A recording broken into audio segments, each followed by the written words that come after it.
지금 그러니까 뭐 요 얘기 너무 길게 하면 좀 더 지루해질 수 있을 것 같아서 제가 좀 다른 이슈로 좀 넘어가 보겠습니다. 이제 말씀 주신 대로 지금 종합된 내용을 보면 108석이에요. 국민의힘이. 그러니까 지난 총선에서 103석이었으니까 플러스 5해서 5석이 좀 늘어난 것이고 야권은 다 합치면 192석으로 볼 수 있고 플러스 알파 가능성도 있습니다. 그러니까 지난 21대 총선보다 파이는 유지됐다. 근데 중요한 포인트는 구성원이 많이 바뀌었다는 거예요. 그러니까 그 민주당도 더불어민주연합을 통해서 뭐 사회민주당, 뭐 열린민주당, 뭐 이런 그 이제 이른바 이제 진보 진영의 소수 정당들이 들어간 거고 또 조국혁신당은 12석 플러스 알파인데 가장 그 선명한 메시지를 내고 있고 뭐 한동훈 특검을 비롯하여 하여간 쭉 응징 유세도 했어요. 네.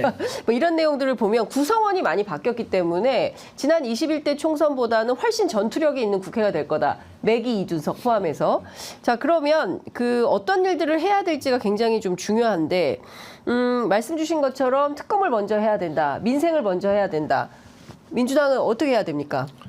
저는 연합정치 기반에서 동시다발적으로 진행돼야 된다. 동다발로 해야 된다. 예. 그러니까 동시다발적으로 다 진행할 수 있지 않나요? 불가능하지 그걸 않다고. 선택하고 이분법적으로 판단하는 그 자체가 과거의 정치입니다. 그러니까 그렇죠. 한꺼번에 네. 다 알겠습니다. 한꺼번에 다 돌릴 수 있다는 말씀 좀 주셨습니다.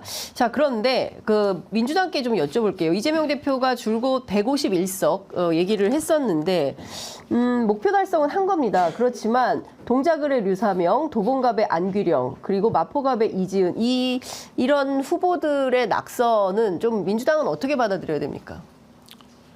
사실 이제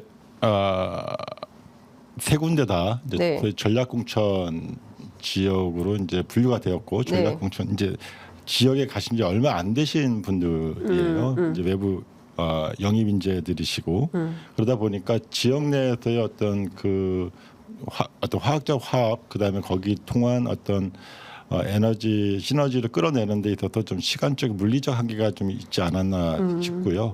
그런 점에서 이제 민주당이 그동안에 주요 해왔던 그 전략 공천에 대한 좀 방향에 대해서 좀 재검토해야 되는 중요한 요소가 되지 않았을까. 특히 경기 인천 같은 경우에는 그나마 이제 뭐 영입 인재를 넣었을 경우에 일정하게 이제 그 효과를 본 측면이 있습니다만 특히 동작을이라든가 그다음에 마포 여기는 이미 이제 한강 벨트라고 해서 언론에서도 이제 그 접전 지역으로 그 이미 분류되었던 곳인데 이런 곳에서는 실제로 승리하기 위해서는 기본적으로 민주당 지지자들이 90% 이상 나와야 되고요. 그다음에 중도층에 있어서도 민주당 이번 선거에서 민주당을 찍겠다는 분들이 대거 나와야 됩니다. 근데 네. 그 과정에서 이제 공천이 얼마나 매끄러웠는지에 대해서 가령 마포갑 같은 경우에는 8명의 후보가 민주당 후보가 뛰고 있었는데 하루아침에 정리가 됐거든요. 그러니까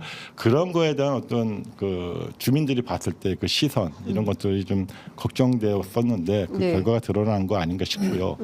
도봉갑 같은 경우에도 뭐 안기령 후보에 대해서는 많은 분들이 이제 우리 진영에서 많이 알고 있지만 실제로 주민들이 혹은 대다수 국민들이 알았느냐라고 하는 부분에 있어서는 약간 퀘스천 마크가 있었고 상대가 김재수 후보가 변별력이 별로 이제 안기령 후보가 갖고 있는 어떤 청년 여성 이런 장점들이 발현되기에는 좀 한계가 있었다. 그래서 김재수 후보가 워낙 또 도봉에서 열심히 표를 닦았고 이전에 지방 선거에서도 일정한 성과를 가진 토대 위에서 이루어진 선거이기 때문에 너무 쉽게 보고 들어간 거 아닌가 하는 생각이 듭니다. 동작을 같은 경우에는 저도 이제 거기 뭐 공동 선대위원장으로서 열심히 뛰고 마지막 어제 새벽까지 이제 하다가 나왔었는데요. 정말 안타깝죠. 그러니까 여기는 동작을이 그동안에 여러 차례 이제 전략공천으로 저 역시도 이제 2020년도 전략공천의 피해자이자 당사자이기 때문에 이 부분에 대해서 당에도 여러 번 이제 요청을 했습니다만 지역에서 키워내는 사람들이 갖고 있는 경쟁력을 무시해서는 안 된다는 거죠. 이런 부분들이 여실하게 이번에 이제 이 세 군데 선거에서 이제 드러난 거 아닌가 이런 아쉬움이 있습니다.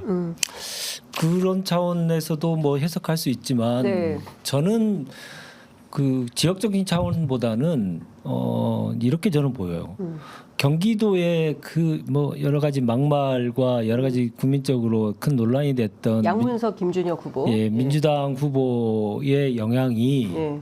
서울의 초접점 지역에서 승패를 갈랐다. 라고 네. 봅니다. 그러니까 네. 거기에 대한 민주당의 이 후보의 논란이 경기도는 버텨낼 수 있지만 사실은 아주 초접전을 하는 1000표 차이로 초접전을 하는 서울 네. 완전히 이 초접전하는 지역에서는 그것을 보고 판단하는 국민들도 꽤 있으셨다. 그게 승패를 갈랐을 것이다라는 저는 생각을 하고요. 그런 관점에서 보면 하나의 공천이라고 하는 것들이 얼마나 유기적으로 다른 지역에도 영향을 미치는지 우리 정치권 전체가 한번 다시 한번 되돌아봐야 되지 않을까 싶습니다. 근데 복합적으로 보자면 네. 그 부분도 있겠지만 실제로는 처음에 이제 말씀하셨던 보수가 결집. 막판에 결집한 부분이 큽니다. 왜냐하면 여론조사를 그동안 당에서도 동작을 같은 경우는 꾸준히 해왔는데 네. 처음에 이제 유사명 후보가 갔을 때 거의 마이너스 7.5% 정도까지 됐었어요. 근데 선거 깜깜이 직전에 이제 플러스 2%까지 왔고, 그다음에 그 이제 깜깜이 기간에. 투표일 직전에 했던 투표는 플러스 5까지 갔었고요. 그다음에 실제 출구조사에서도 플러스 4점 얼마가 나왔지 않습니까? 그러니까 여론은 그러한데 막판에 실제 투표하는 보수층들의 대결집이 있었다라고 보여줄 수밖에 없는 결과가 드러난 것이죠. 그래서 그러니까 사실상 샤이 보수가 예. 상당히 존재했다. 이제 이렇게 볼 수 있. 그래서 뭐 양문석이나 김준혁의 어떤 그 악영향이 있었다라는 것도 뭐 부인하지는 않겠습니다만 실제로 그거를 감안하더라도 이기고 있다가 막판에 실제로 투표하는 과정에서 좀 뒤집어졌고 이런 현상들이 공통적으로 드러난 곳이 마포, 그다음에 PK 이런 지역에서 이제 있었다라고 보는 게 맞을 것 같습니다. 근데 이 세 지역 네. 다 말씀하신 대로 출구조사에서는 이겼던 네. 지역이죠. 그런데 이제 그 보수 결집이 상대적으로 그 판을 뒤집을 정도의 상황이 된 게 뭐냐면 상대 후보예요. 상대의 국민의힘 후보가 여기 후보보다는 상당히 그 지역의 밀착형이거나 중량감이 있다든가 인지도가 더 높았을 겁니다. 이런 것들에 의해서 결정이 됐지 않았을까. 결과적으로는 공천에 좀 문제가 있었다고 보여지는 거죠.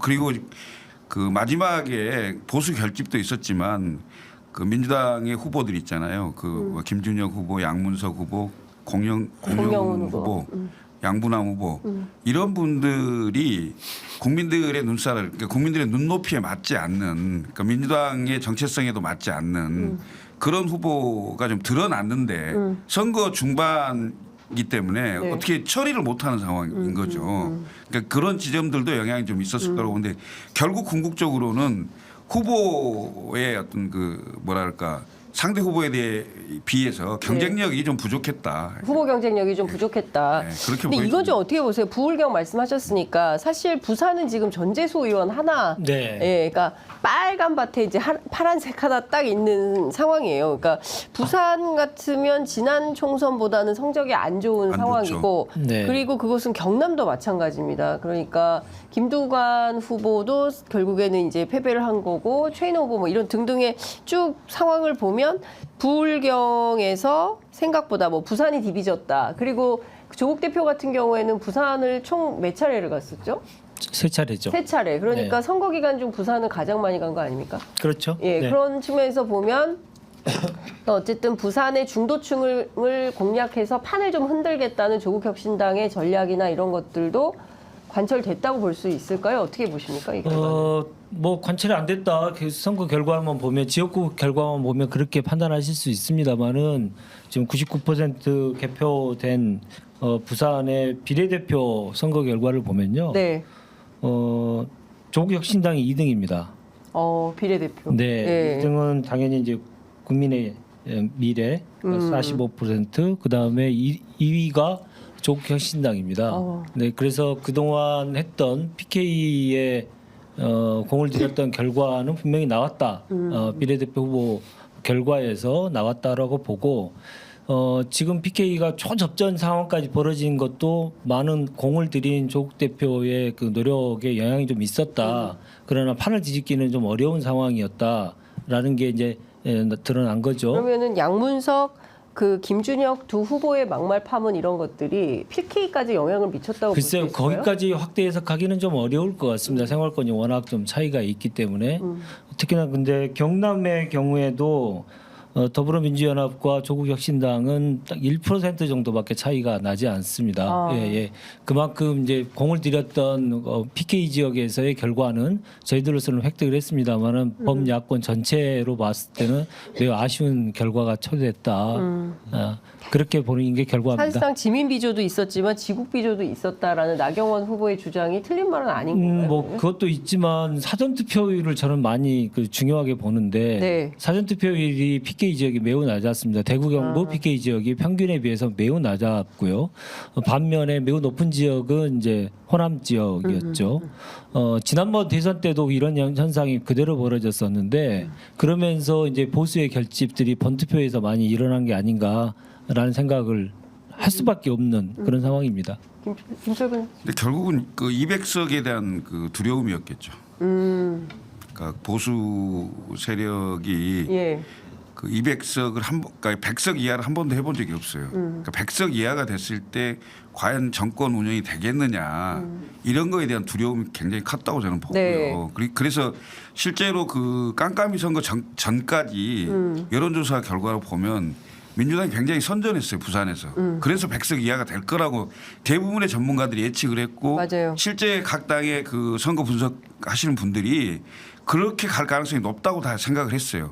그래서 이제 결국 유튜브나 방송에서 100석 이하가 될 것이다라는 게 많이 얘기가 회자가 되면서 아 이거 큰일 나겠는데 이런 게 결국은 작용을 한 게 아닌가 이런 생각. 저는 가장 큰 원인이 거기에 있다고 보여집니다. 네. 왜냐하면 불과 한 4, 5일 만에 확 그 결집 현상이 나온 거거든요. 네. 그러면서 결국 국민의힘이 지난 총선 때보다 PK에서 훨씬 성적이 좋은 왜냐하면 어차피 TK는 정해져 있는 상황이었고 그다음에 수도권은 판을 뒤집을 상황이 전혀 안 되는 거였고요. 네. 근데 그 수도권도 상당히 많이 따라온 거고 일부에서는 그 서울 같은 경우는 뒤집기도 하고 한 거라고 저는 보여지거든요. 그러니까 국민의힘이 총 108석이라고 한다면 8석이 어디서 나왔냐라고 했을 때 네 군데가 PK에서 추가로 나온 거고요. 네. 그다음에 네 군데가 서울에서 나온 거다 이렇게 보시는 게 합당해 보입니다. 그래서 아까 말씀드렸던 동작을 마포, 그다음 도봉, 그다음에 부산에서 기존에 어떤 최인호 지역이나 박재호 네. 의원 지역 뭐 이런 여타 부분들, 그다음 추가적으로 저희가 확보 가능하다라고 여러 가지 여론조사를 토대로 해서 저희가 판단했던 지역들이 막판에 사실은 이제 보수 표슬림으로 이루어지게 된 것이고 이 과정에서 사실 조국 혁신당의 역할이라고 하는 것은 뭐 제가 볼 때는 조국 대표께서 직접 내려가셔가지고 부산에서 정권 심판론을 불지피고 한 것에 대해서는 충분히 하지만 또 받아들이는 양태가 정권 심판이 아니라 또 거기에서는 또 좀 우리 저 고향 사람 짠하다 뭐 이런 부분도 없지 않아 있는 것이고 그래서 뭐 지민비조, 지국비조라는 얘기까지 서슴없이 나와 있었던 그런 상황입니다. 그래서 요 지역구 선거와는 별개로 좀 그런 그 투표 성향이 이루어졌던 것 같고요. 그래서 면밀히 보면은 아까 뭐 처음에 저희가 다시 한번 얘기하지만 중도층, 소위 이제 중도층이 사실 이번 선거 내내 몇 개월 동안에 민주당에 많이 쏠려 있었거든요. 6대에서 7대 3, 5.5대 4.5 이 정도로 해서 이 중도층 표심이 막판에 어디로 갔느냐. 네. 이 기울었던 표심이 그다음에 이 중도층에 대한 특별한 대책들이 있었느냐라고 하는 좀 자성을 좀 하거든요. 그러니까 네. 가령 정권 심판론에 의존해서 중도층이 정권 심판론에 경도되어 있다고 생각을 해서 중도층을 겨냥한 특별한 메시지보다는 이게 잘 관리되지 않은 상황에서 실제로 중도층이 마지막 또 기부업을 하거나 이번 실제로 우리가 예상했던 투표율보다 좀 낮았기 때문에 네. 투표율 낮은 것들 실제 투표장에 나오지 않았거나 이런 부분들도 저희가 이제 뭐 하루 지났기 때문에 좀 들여다봐야 될 부분 그 지점이다.